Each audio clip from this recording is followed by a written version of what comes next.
2 দিন আসলে অনেক কিছু হয়ে গেছে, সবার মধ্যে একটা ভুল ভ্রান্তি কাজ করছে।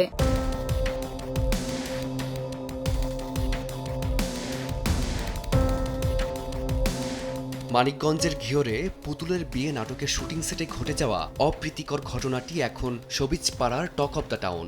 অভিনেত্রী তানজিন তিশা ও সামিয়া অথয়ের মধ্যকার এই চর বিতর্ক নিয়ে সরগরম সামাজিক যোগাযোগ মাধ্যম।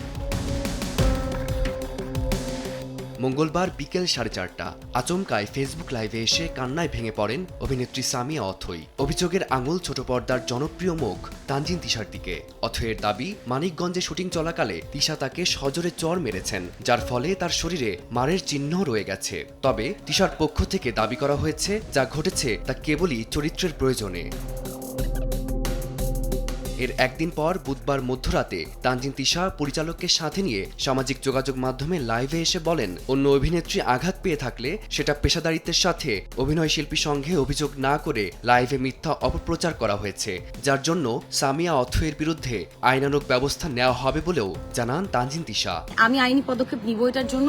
যে মিথ্যা কথাটা সে রটাচ্ছে, তার মনে হয়েছে আমরা চুপ আছি।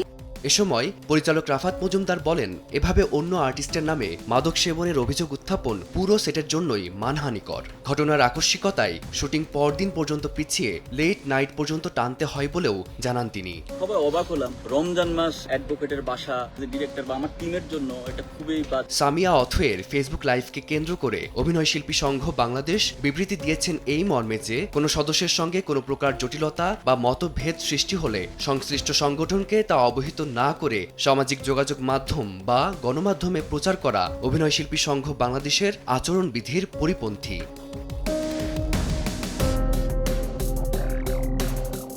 ফারদিন মাঝার, সময় সংবাদ, ঢাকা।